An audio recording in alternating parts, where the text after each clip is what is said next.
Hey friends, this is Ian Khan here again at HIMSS 25, and I have with me an old friend, Jamal Khan, who I know for many years now, industry veteran. He knows the ins and outs of technology coming together with industry solutions. Jamal, welcome to the Futurist. Good to see you. It's a pleasure, yeah. I remember our conversations from the past, but a lot has happened in the last, I would say, 3 to 4 years, especially with That's AI. Hey? AI, automation, and all of the incredible things that are happening. Let's talk about that because I want to know your perspective on where things are at. So you're with Connections. Connections has a broad portfolio of different things. Help us understand the business right now. Right, so Connections, a 42-year-old public company in $3 billion revenue, have 35,000 customers, primarily based out of North America. We provide them with a broad set of products, solutions, professional services. So it's almost like a full-service IT provider, solutions integrator. And so one of the areas that I've been focusing on now within Connection is around artificial intelligence, and that's an area where we're building our capacity and capabilities. Yeah, so AI is undoubtedly the one of the key things that every industry is focused on, not even just healthcare. Connections works on many different industries. You're not just healthcare focused. What is your mandate with AI? How do you see AI from a provider, a technology company perspective?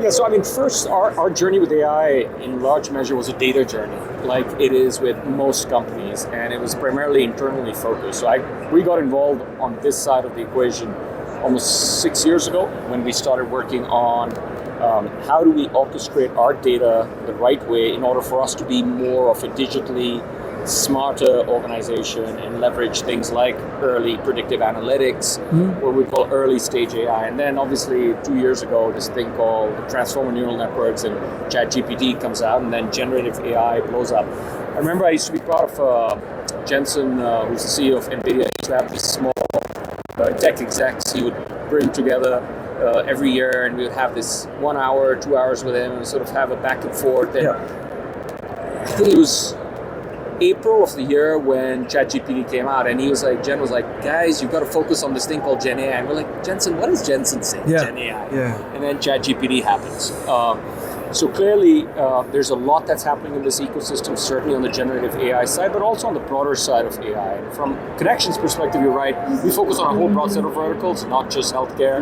And so for us, we're building that capacity, that capability, that scar tissue to help our customers around their challenges with getting their data aligned to be more effective AI consumers or developers, and then getting that workload scar tissue on implementing the right AI strategies. And there's a whole broad spectrum of challenges to it, the least of which is security, trust, orchestration, policy, control. Yeah. And so that's one area where we've really double-clicked on, is building out our capabilities. And we're seeing that generally speaking is usually a primary gating issue and challenge for organizations that want to do AI the right way, is that initial policy, governance, controls, orchestration. Yeah. And that's an area we're focusing on. So will you be doing this more on a product level, or more like on an expertise level, on a consulting side? Right now it's primarily on an expertise level. I think product iterations will happen. We'll certainly productize certain functions and services within Connection Helix. But right now, we're more so bringing a whole broad set of different products. So we work with NVIDIA, we work with HPE, with Dell, and other companies where we build their infrastructure, we bring in their technologies. We're working with a lot of interesting ISV companies that have built core AI technologies for specific vertical solutions. So we'll bring those, and we'll help our customers sort of stitch everything together. Yeah. Both from an envisioning perspective, where they're envisioning whether the AI workloads or the AI use cases are the right AI use cases, and then how do they implement that in a safe, controlled fashion. Yeah. And that's generally speaking the biggest challenge that we find our customers contend with. And I think that's a very good place to be, because that's where the problem and the challenge is when it comes to the customer. They know there's all these incredible technologies out there. They don't know how to get these in and somehow there needs to be somebody who can help them do that. So I think you're absolutely right in the middle of it. What do you see happen in the next, I would say, 3 to 5 years when it comes to generative AI or AI implementation within healthcare industry? Since we're at HIMSS, where do you see things going? So, I mean, considering this will get permanently enshrined, that's the last thing I should do is speculate what's going to happen in the next 3 to 5 years, because we do not, within AI, I've learned that you cannot see beyond 3 months if you are lucky. 3 months, wow. And I'll be honest with you, I was giving a talk on AI in Boston over the summer. It was, I think, September timeframe. And I was preparing for my presentation, and suddenly ChatGPT announces their O1 reasoning models. And that was actually going to be part of my talk, where I was going to make the argument that reasoning models are likely to be the new evolution of frontier models. Yeah. And lo and behold, the day before OpenAI, so I had to actually change my presentation and say, guys, I was going to talk to you about what you should look forward to are these reasoning models that can solve nested, complex problems, which historically models haven't been able to. And lo and behold, ChatGPT. So it's very difficult to really ascertain what's going to happen within 3 months. Yeah. But are there some other iterations that you're looking forward to having? It could happen next week or next year. So we're not predicting anything. We're just hoping this happens soon. So reasoning models, amazing. It can reason. But what is the complexity of these reasoning models as of today?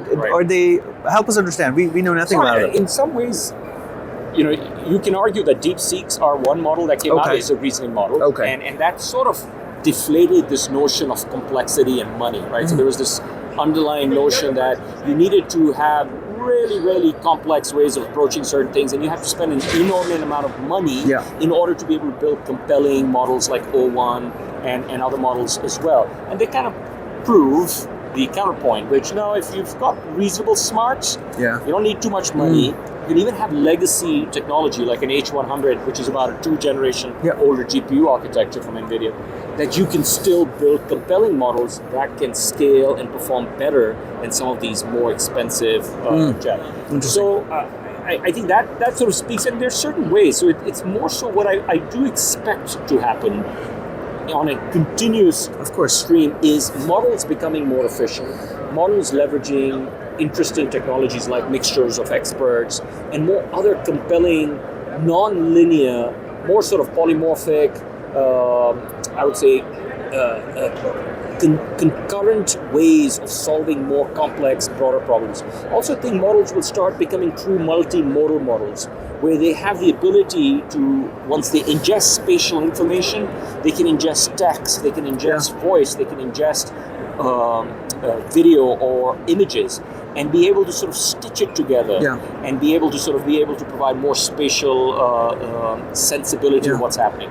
So I think that's where you're likely to see these models become, more complex or more compelling. Interesting. So all this data that we hear is trapped in these enterprise silos will finally be freed. It'll finally be able to, you'll finally be somehow magically be able to put all that data into some kind of an AI system, and it'll help make sense of that somewhat. So I won't use the term magically. I think if people are going to go through scar tissue, it's not easy, even in enterprise. But you're right. So right now the models have been trained on what's called the corpus of the internet data set, right? So that's every data that's kind of available publicly. Larger proponents of data is what's behind the firewall, what's within enterprises. So you're absolutely right. We're seeing customers sort of scramble to do, the low-hanging fruit, which is simple conversational access to data. But within that data construct are a lot of challenges such as multimodality, especially in healthcare, where you've got so many different varying types of data. How do you build interoperability within that data?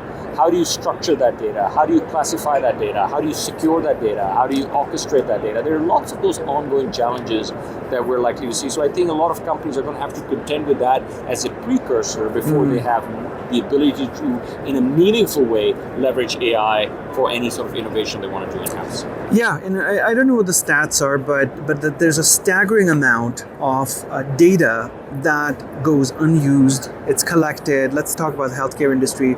A lot of data is collected, but a very small percentage of that is actually used to make a decision or do something. So all this other data that's sitting, behavioral data, what have you, lifestyle data, I think, once it's utilized in a proper manner, and the hospital systems and providers and whoever is doing something in the healthcare industry, they're able to tap into that knowledge of that data. I think it'll have so much value for patients, for companies, for whoever it is. It's probably hard to imagine what that will be, but I think it's going to be staggering. It's going to be insane amount of amazing things that will come as outcomes from that. I absolutely agree. And I think you can imagine. I think understanding what the North Star looks like is imaginable. And in some ways, I often use the analogy of Star Trek. If you remember the old Star Trek from the 70s, you had this system that had the saliency maps, the heat maps that could scan your body and identify what the issues were. I think you can imagine that's where healthcare will go. When you go to predictive analytics, the ability to, before you even have an issue, predict that you're likely to have an issue based upon a multitude of data points that are about a particular individual. It's about certainly drug discovery. I mean, it's here and now.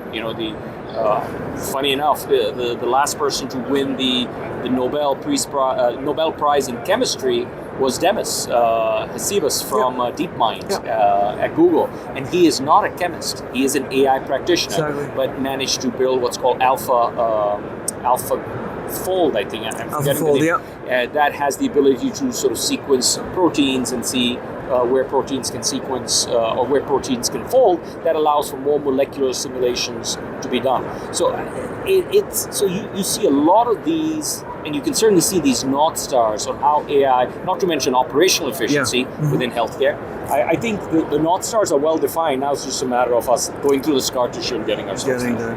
Excellent. Thank you so much, Jamal, for sharing the last few minutes with us here at HIM25. We'll watch out again for what work you're doing, but keep us posted, and thank you so much for being here. I appreciate it. Thank you so much. Nice meeting you again. Thank you.